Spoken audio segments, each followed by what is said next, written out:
Bu videonun sonuna kimi izləyin ki, ən dadlı şokoladlı keksin reseptini siz də öyrənəsiniz.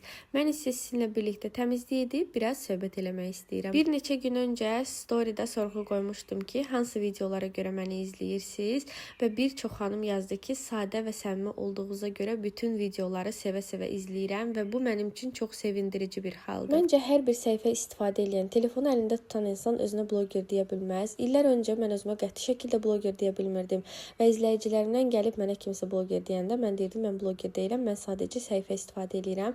Amma üstündən illər keçib, artıq 3 ildən çoxdur ki, bu səhifəni istifadə edirəm və mən düşünürəm ki, bu qədər kütlə məni sevirsə, mən həqiqətən də bir blogerəm. Və siz bilirdiniz blogerin mənası nədir? Bloger sosial mediada öz fikirlərini, həyat tərzini, məlumatları və ya məsləhətləri paylaşan bir şəxsdir. Və mən bu kütləni, bu sevgini qazanmışamsa, nə xoş mənə. Bu işi çox asan görüb mənə yazırlar ki, mən də sizin kimi bloger olub, nələrsə çəkib pul qazanmaq istəyirəm. Ən birinci onu deyim ki, bloger olmaq istəyirsinizsə, mütləq sevdiyiniz işlə məşğul olun. Sevmədiyiniz işi görsəz, bir həftə, 10 gündən sonra bezəcəksiniz və inanın Allaha, mən bu səhifəni açanda ağlımın ucundan belə pulu keçirtmirdim. Mən düşünürdüm ki, sadəcə bu mənim üçün bir hobbi olacaq, amma sonra həqiqətən də işimə çevrildi. Və bu sosial mediada bir çox səhifələr açıldı, sonra isə bağlandı. Çünki düzgün istifadə olunmayan səhifə heç vaxt qabağa gedə bilməz.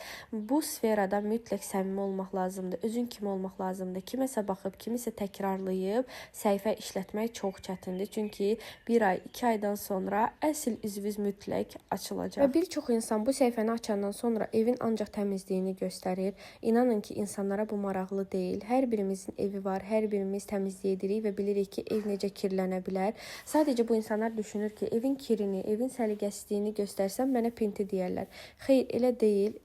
O cür düşüncə ilə məncə yanımızda heç vaxt kütlə saxlaya bilmərsiniz. Burada isə sizcə hansı mahnını qoşub oynayırdım? Məncə hər biriniz artıq bilirsiniz. Siz də mütləq yazın ki, məni hardan görüb izləməyə başlamısınız? Hansı videodan sonra, hansı storylərdən sonra düşündünüz ki, mən Sarxananı izləməliyəm. Bilirsiniz ki, mənim əvvəlki adım təmizlik blok idi. İndi isə Sarxana official qoymuşam və mən düşünürəm ki, mənim üçün ən doğru qərar adımı dəyişmək idi. Təmizlik blok səhifəsini mən açanda heç bir təmizlik səhifəsi yox idi. Ona görə də birinci bu adı mən istifadə eləmişdim. Sonra isə həqiqətən də dəyişə çox bu adlar açıldı və mən düşündüm ki, öz individuallığımı itirdim. Ona görə də adımı dəyişmək qərarına gəldim. Çox düşündüm. Həqiqətən də bəlkə aylar düşündüm ki, dəyişim yoxsa yox. Çünki bütün izləyicilərim məni təmizlik blok kimi tanıyır və məni çöldə görən izləyicilərim deyirdi ki, təmizlik blok